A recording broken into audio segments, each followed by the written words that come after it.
Tepat pada pukul 8.38 pagi ketika ini dan kita masih lagi dalam segmen Rampai Pagi di mana sebelum kita mengikuti siaran berita, kita akan mengikuti satu segmen iaitu segmen tazkirah. Kebanyakan daripada bis kita apabila melihat dan juga mendengarkan tazkirah atau ada kaitannya dengan ajaran ataupun juga pesanan-pesanan agama Islam dan sebagainya. Tetapi ada di antara bis kita yang mungkin tidak mengetahui apa sebenarnya makna tazkirah tersebut. Kalau tadi saya tidak malu untuk bertanya. Tidak malu untuk bertanya sebelum kita memulakan acara ini. Tazkirah merupakan ceramah yang pendek tetapi insya-Allah padat dan juga tepat untuk sasaran minda bis kita pada hari ini. Betul.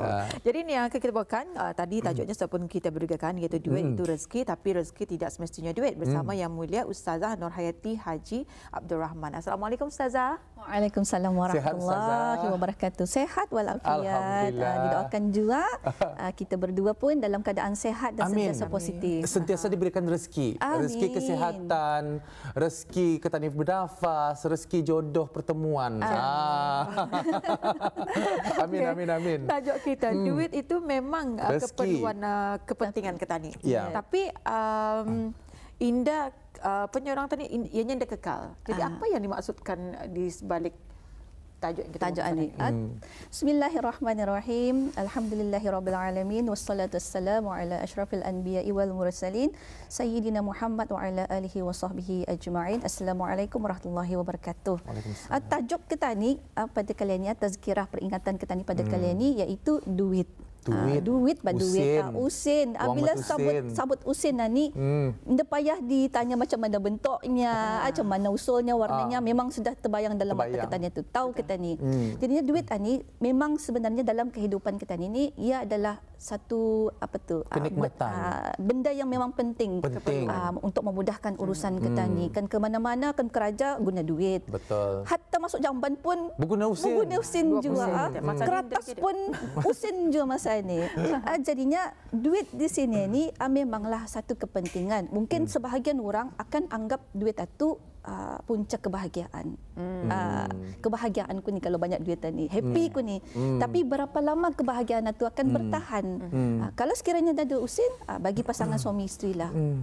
Apa akan terjadi? Mudah saja ia akan berkelahi, ungkit-mengungkit, benda dah cukup apa. Tapi kalau sekiranya dan ada juga sebahagian akan menganggap usin itu penting, tapi indahlah sampainya orang terlalu prioriti dalam kehidupan. Kerana duit ini masuk dalam rezeki juga. Nah, bila sebut rezeki, siapakah apa ni rezeki ni? Faham tani sudahkah tentang rezeki ni? Tahu kitakah apa rezeki ni? Mungkin sebahagian orang akan menganggap rezeki itu mata bistara itu melihat satu saja fokus. Duit masuk dalam harta. Banyak harta itu sudah rezeki itu. Nada berharta bukan rezeki. Tapi sebenarnya rezeki di sini ni adalah apa yang kita ni rasakan manfaatnya, kita ni ambil manfaatnya, itulah namanya rezeki. Dan rezeki ni ada yang materi, ada yang non materi. Yang materi ni macam duit, anak-anak, bini, rumah, tanah, itu adalah yang nampak. Tapi yang nampak macam mana rezeki itu? Kesihatan, kelapangan, apa lagi itu? Kesempatan dan sebagainya. Kadang-kadang penyakit pun, kesakitan pun dapat, kalau kita ni lihat hikmahnya, dapat kita ni ubah menjadi satu rezeki. Ya, apa benar. Pendapat Ustazah? Jadinya rezeki ni belum habis tidak, apa yang dirasakan manfaatnya. Sama ada rezeki itu yang halal ataupun yang haram. Namanya rezeki juga. Kalau sudah orang mencuri, dijualnya, dipakainya duit, rezeki juga. Tapi caranya itu saja yang dilihat, macam mana memperolehkan itu, itu yang akan dilihat. Sama ada yang baik ataupun yang buruk. Kerusi yang lusuh pun diduduki, tadi guna je manfaat tu. Namanya rezeki. Itulah rezeki ni apa yang kita ni rasakan manfaatnya. Dan juga jangan lupa juga bila kita ni rezeki ni, kita ni fikir manfaat itu saja yang kita ni dapat manfaatkan, itu namanya rezeki. Tapi yang kita ni miliki, yang kita ni usahakan, itu belum tentu jadi rezeki kita ni. Contohnya kerja kita ni sebulan dapat gaji, simpan dalam bank. dan dikeluarkan atau rezeki orang. Dalam rezeki kita ni ada rezeki orang. Tapi yang dalam bank itu, simpanan kita ni itu, walaupun hakikatnya akaun itu namanya ketani. Tani punya nama, ketani punya nombor akaun. Kalau ia belum dimanfaati, belum lagi rezeki ketani. Sebab rezeki itu apa yang dimanfaatkan. Tapi kalau yang indah dimanfaatkan, belum lagi dinamakan rezeki. Macam tani makan, makan tani ambil sendiri nasi tu, tani kawat ayam, sayur. Tani bawa, tani punya kan tu, tani punya, diletakkan atas pinggan. Bila baru jangan mengangkat makan ayam ni, makan ayam, bunyi tak ada orang bunyi apa tu, berbunyi, melatah tujuan jenis orang kan ya, pelanting ayamnya. Walaupun dapat mata sudah tu. Dapat mata sudah, sipi-sipi sudah ayam mata kan masuk kan, bukan tak rezekinya, itulah maksud rezeki. Jadinya sayangnya masyarakat kita ni apabila sudah sebut rezeki ni mata bis orang itu hanya pada harta. Bila harta galapnya mata, galapnya hati. Terlalu kecil persepsi rezeki itu. Ya betul. Jadinya dalam yang berhak memberi rezeki ni adalah Allah Taala. Tapi sayangnya kita ni kebanyakan kita ni cuma menumpukan meminta pertolongan itu kepada makhluk. Sedangkan semua makhluk ini, baik yang berakal dan berakal, Allah yang jamin. Allah yang jamin. Wa a'udzubillahi minasyaitonirrajim. Wa ma min dabbatin fil ardi illa 'ala Allah rizquha. Dan setiap yang bergerak ini, semua rezekinya Allah yang tanggung. Bukannya makhluk. Tani indah. Tolong itu ini apa, sudah ku puas bekerja itu ini, tapi mengadu kepada makhluk bukannya mengadu kepada Allah Subhanahu Wa Taala. Sebab itu kadang-kadang mengapa kita ni terasa sempit rezeki kita ni. Nah, konsep rezeki dalam Al-Quran ini, yang pertama rezeki itu dijamin oleh Allah. Macam burung keluar pagi-pagi dengan perut yang lapar.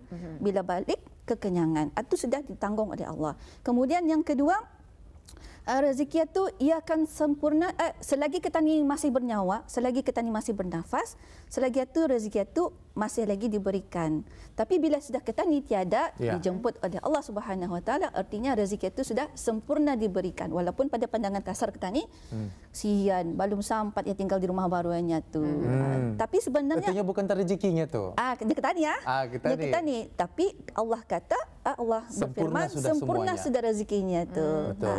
Kemudian yang ketiga, rezeki ini adalah yang dapat kita ni manfaatkan. Dan yang terakhir, setiap rezeki itu baik yang kita ni manfaati ataupun yang belum kita ni manfaati akan dipertanggungjawabkan berdasarkan firman Allah Subhanahu Wa Taala, a'udzubillahi minasyaitonirrajim, thumma litus'alunna yawma idzin 'anil na'im. Pada hari kiamat kamu akan ditanya, dipertanggungjawabkan setiap nikmat yang kita ni guna pakai. Sama ada dimanfaati, sempat dimanfaati ataupun indah sempat dimanfaati. Contohnya apa tu Ustazah yang indah sempat dimanfaati itu? Itu tu, kita ni punya harta dalam bank tu Kita ni indah sempat memakai.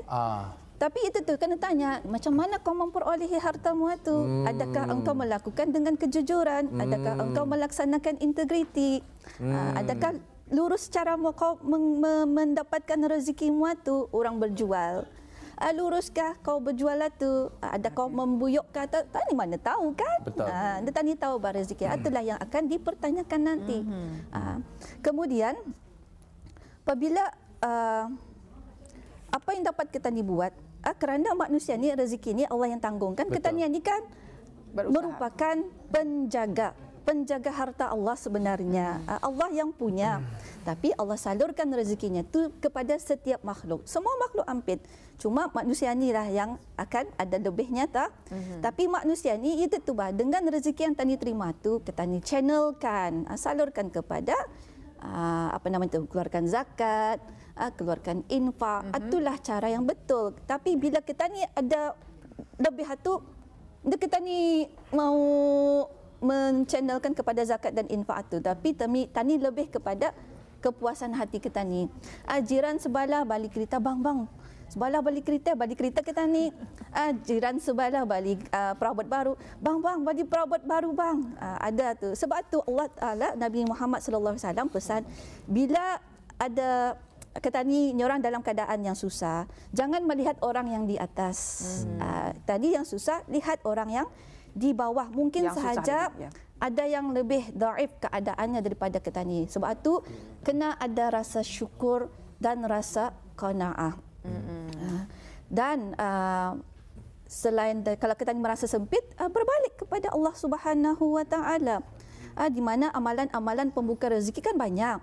Banyak bila tadi membaca Al-Quran, mentadabbur Al-Quran, banyak sekali sebenarnya ayat-ayat yang memberitahu bahawa tempat kebergantungan kita ni adalah Allah Subhanahu Wa Taala. Pohonlah ud'uni astajib lakum. Tapi ya tentu manusia ni dia dapat bersabar. Sekejap doa ya, tapi dia dapat menahan dirinya. Batah dia bersabar. Kalaulah andai kita itu, jika kita itu bersabar sedikit, pasti ada jalan kemudahan yang dibukakan oleh Allah bila kita ni dalam keadaan kesempitan. Ya, amalan-amalan nata banyak. Ya, istighfar. Kemudian silaturahim. Orang yang memutuskan silaturahim ini memang rezekinya tidak ke mana. Disempitkan pulang. Sebab bila kita ni berbuat baik kepada kaum kerabat kita ni, bersedekah kepada kaum kerabat kita ni dapat 2 pahala. 1 pahala kita ni bersedekah. Yang kedua pahala kita ni mengeratkan silaturahim. Sebab itu bila kita ni ada contoh saja ibu bapa, dulur dia, apa yang ia mahu itu selagi ia ada kehendaknya kan mahu itu, kita ni balikan, kita ni ada rugi sebab kita ni menjadi anak yang berbakti kepada indung ani. Kemudian apa lagi kita? Amalan istighfar, silaturahim. Apa lagi tadi ni? Dah lupa tujuan. Tetapi tidak, Ustazah. Kalau kita kan pikirkan tentang rezeki ni kan, kadang-kadang seperti yang Ustazah katakan, memang ada doa pembuka rezeki. Tetapi sejauh mana mungkin Ustazah setuju atau tidak, walaupun kalau dilihat duit lah misalnya, itu nyata-nyata tu duit atuannya tu orang walaupun dengan keadaan duit itu sama, setiap bulan kita menerima benda yang sama, tetapi kita ni berdoa tentang doa pembuka rezeki ini, kita ni akan diberikan ketenangan dan sifat syukur dan sifat yang lebih nyata orang menerima pasrah dan sebagainya lah. Sejauh mana ini akan membantu mencukupi rezeki kita ni, walaupun rezeki kita ni tu kalau dilihat daripada nilai duit masih sama. Faham kita tu Ustazah? Cuma maksudnya setiap orang ni memang rezeki dengan rasa bersyukur rezeki itu sama rezeki nilainya kita sama maksudnya. Tapi setiap orang pada dasarnya tidak sama. Tidak sama macam mana dengan kita ni menerima rezeki itu. Dengan kita ni menerima, bila ada rezeki itu, kita ni punya diri kita ni lah yang membawai bagaimana kita ni menerima rezeki itu. Adakah kita ni akan menerimanya dengan bersyukur, qanaah dan bersabar, ataupun indah? Bila orang yang indah menerima dengan indah bersyukur, pasti rezeki yang ia rasa tu indah cukup. Walaupun banyak sudah rezeki itu, tapi kita ni rasa tidak cukup, maka rezeki itu kita ni rasakan cepat habis. Tapi bila orang yang bertawakal kepada Allah, ia akan merasakan rezeki itu cukup walaupun sedikit. Berapa ramai sahabat termasuk Rasulullah hidup dalam keadaan sederhana. Walaupun Rasulullah SAW itu kalau ikutkan, ia boleh jadi orang yang kaya. Kerana apa? Dengan kewibawaannya, kepimpinannya tu ia boleh jadi kaya. Tapi dia minta sebab ia lebih suka dengan hidup yang qanaah dan sederhana. Kita ni mengingatkan kemudian kalau kemudian inquiry banyak bagi hari akhirat itu. Mana kau dapat hartamu ni? Adakah kau channelkan zakat ke apa? Kemudian dalam kau bekerja tu apa kau buat? Kan kita ni kalau dunia ni kalau sudah banyak inquiry rimaskan. Rimas. Kabar-kabar. Pending tu segala-galanya. Macam semua terbantut kan, apatah lagi di hari akhirat. Memang satu persatu daripada benda yang kecil sampailah benda yang besar Allah akan tanya. Sebab itu jadilah orang yang bersyukur, kerana syukuran ni akan memang ada wujud sifat qanaah. Qanaah ni adalah kita ni redha dengan pemberian Allah Taala. Walaupun kita ni Allah jadikan kita ni orang yang kekurangan harta, Tapi kita ni berusaha, bukan maksudnya sudah kita ni Allah Taala sudah tetapkan 4 perkara. Ajal, rezeki, amal, suka dukanya. Ini sudah kena tetapkan lebih awal sebelum sudah diciptakan. Tapi itu tu, bila sudah 4 tadi, mungkin ada pemahaman orang. Kalau aku sudah Allah tentukan aku sudah jadi miskin. Berapa berusaha lagi nya? Aku berusaha lagi. Aku berusaha pun tak akal jelakat anda berharta anda berusin. Tapi ia lupa. Mungkin sejak bila ia anda berusin, Allah channelkan rezekinya pada tempat yang lain. Kalau sekiranya ia dalam sebaris rumah itu ia tayanggannya yang paling daif keadaan rumahnya. Yang lain semua basar-basar. Yang basar-basar itu yang akan kena rompak ke dianya selamat. Itu kalau kita ni berfikiran melihat daripada sudut yang lain. Jadinya hikmah betul. Hikmah ujian jua. Kalau yang kaya ujian jua, yang miskin pun ujian jua. Maka oleh itu sebab kalau sekiranya kita ni berusaha dan apa yang kita dijangka, yang harapkan indah sama seperti yang kita diharapkan, jangan cakap kalau tah aku buat macam mana ni mesti ku dapat, kalau tah aku macam mana ni garanti ku bagus. Tapi kita ni ucapkanlah qadarullah wa ma syaa fa'ala. Qadarullah wa ma syaa fa'ala. Dengan takdir Allah lah yang kerana takdir Allah lah dan dengan kehendaknya Allah akan berbuat sedemikian. Kun fayakun. Sebab tu kita ni kalau bab pasal itu kenapa kebergantungan rezeki kita ni pada Allah. Kerana kalau sudah kita ni bergantung kepada manusia, sudah tentu apa yang diharapkannya manusia ni kan kita ni memang saya yakin rakyat Brunei semua pemurah membantu. Tapi bila bergantung kepada manusia, tani bagi dan yang diharapkannya tu bukan seperti yang harap, apa akan terjadi? Ia akan kata karit jorang ni, ni terpulang ni kan. Artinya ia anda bersyukur dengan apa yang ia ada. Kalaupun kena bagi banyak, tetap benda tu ia akan dapat menikmati kenikmatannya tu. Jadinya nasihat saya, anda batas lagi bulan 12 ni. Betul. Bonus. Jadinya didiklah diri kita ni dan ahli keluarga kita ni agar sentiasa bersyukur dengan apa yang ada. Didiklah anak-anak kita ni dan diri kita ni juga dengan mengamalkan sifat qanaah, iaitu bersyukur, redha dengan pemberian Allah. Sedikitkah, banyakkah kita ni terima dengan baiknya. Jangan kita ni mengusut, jangan kita ni berkata-kata, jangan kita ni memperlekehkan apa yang telah diberikan. Bila kita ni berbuat macam tu akan membuka pintu-pintu amalan syaitan. Sebab apa? Jadi orang yang mengatakan Allah tu indah adil. Jadi alhamdulillah memang padat yang kita bawakan pada hari ini. Jadi secara ringkasnya kesimpulan untuk tajuk kita, duit itu rezeki tapi rezeki tidak semestinya duit. Silakan Ustazah.